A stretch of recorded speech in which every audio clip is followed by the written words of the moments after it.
Hello dear student, welcome to ओनसो के chemistry classes. आज हम क्लास 9 के सिलेबस के अकॉर्डिंग इवेपोरेशन टॉपिक पर डिस्कशन करेंगे। तो बात करते हैं इवेपोरेशन की। किसी भी लिक्विड का गैसियस फेज में या किसी भी लिक्विड का वेपर फेज में कन्वर्ट होने की प्रोसेस इवेपोरेशन कहलाती है। इवेपोरेशन की जो प्रोसेस होती है वो बॉइलिंग पॉइंट के बिलो टेम्परेचर पर होती है।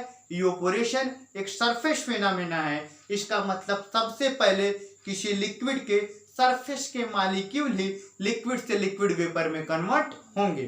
फॉर एग्जांपल, अगर हम किसी सिस्टम में किसी पॉट में वाटर को लेते हैं तो सबसे पहले उस वाटर के सरफेस के मॉलिक्यूल ही वाटर से वाटर वेपर में कन्वर्ट होंगे।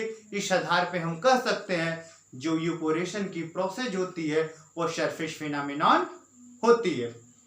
सबसे इंपॉर्टेंट बात एक और है, जो इवेपोरेशन की प्रोसेस होती है वो हर एक टेम्परेचर पे होती है, चाहे टेम्परेचर कम हो चाहे टेम्परेचर ज्यादा हो।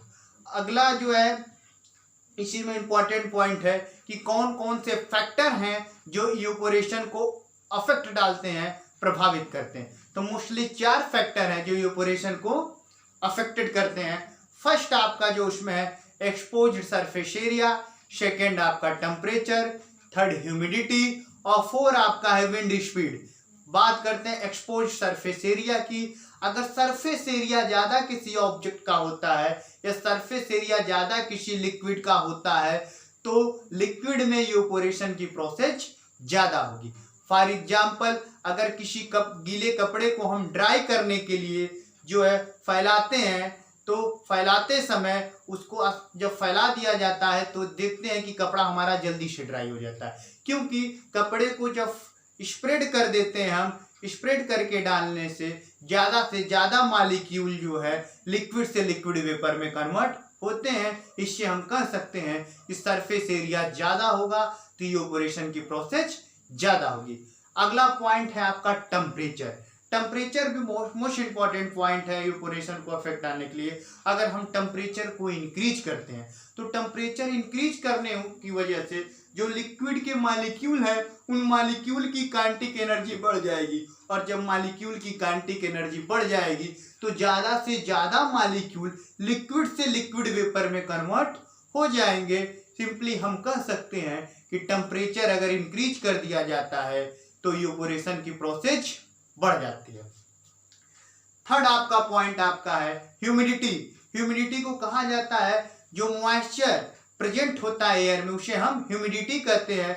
Moisture present in air is known as humidity. अगर नमी ज्यादा होगी हवा में तो इवेपोरेशन की प्रोसेस कम होगी, अगर नमी कम होगी तो इवेपोरेशन की प्रोसेस ज्यादा होगी।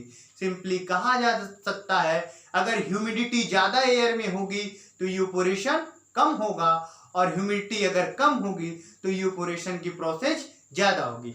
फॉर एग्जांपल, रेनी सीजन में जो है कपड़े जल्दी जो है ड्राई नहीं होते हैं, कपड़े जल्दी नहीं सूखते हैं, क्योंकि रेनी सीजन में जो एयर होती है उसमें नमी ज्यादा होती है, उसमें मॉइस्चर ज्यादा होता है, उसमें ह्यूमिडिटी ज्यादा होती है। इसीलिए रेनी सीजन में हवा में नमी ज्यादा होने की वजह से, ह्यूमिडिटी ज्यादा होने की वजह से इवेपोरेशन की जो प्रोसेस होती है वह कम होती है। जो इवेपोरेशन की प्रोसेस कम होती है इसलिए रेनी सीजन में कपड़े जल्दी ड्राई नहीं होते हैं। तो सिंपली कह सकते हैं ह्यूमिडिटी अगर ज्यादा होगी तो इवेपोरेशन की प्रोसेस कम होगी, ह्यूमिडिटी कम होगी तो इवेपोरेशन की प्रोसेस ज्यादा होगी। अगला टॉपिक आता है इसी में विंड स्पीड क्या इफेक्ट डालते हैं इवेपोरेशन पे। अगर हवा की स्पीड बहुत ज्यादा होगी, विंड स्पीड ज्यादा होगी तो इवेपोरेशन की प्रोसेस ज्यादा होगी।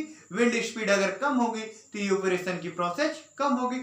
सिंपली अगर हवा बहुत तेजी से चलती है, विंड स्पीड बहुत ज्यादा होती है तो कपड़े जल्दी से ड्राई होते हैं, अगर विंड स्पीड स्लो है तो कपड़े जल्दी से ड्राई नहीं होते हैं। हम कह सकते हैं इवेपोरेशन जो है, अगर इवेपोरेशन ज्यादा होगा जब विंड स्पीड ज्यादा होगी, इवेपोरेशन अगर कम होगा तो इसका मतलब विंड स्पीड कम होगी।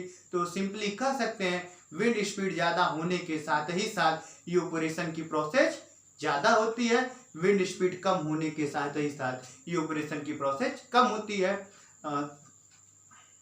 इवेपोरेशन की प्रोसेस कम होती है, सिंपली कहा जा सकता है इवेपोरेशन के बारे में, it is a surface phenomenon in which liquid changes into vapour at any temperature below its boiling point is called evaporation. इसमें है फैक्टर अफेक्टिंग इवेपोरेशन। पहला फैक्टर आपका था export surface area, second factor आपका था टेम्परेचर, थर्ड फैक्टर था humidity, fourth factor था आपका विंड स्पीड। ज़्यादा से ज़्यादा वीडियो को शेयर करें, लाइक करें और चैनल को सब्सक्राइब करें। ओके।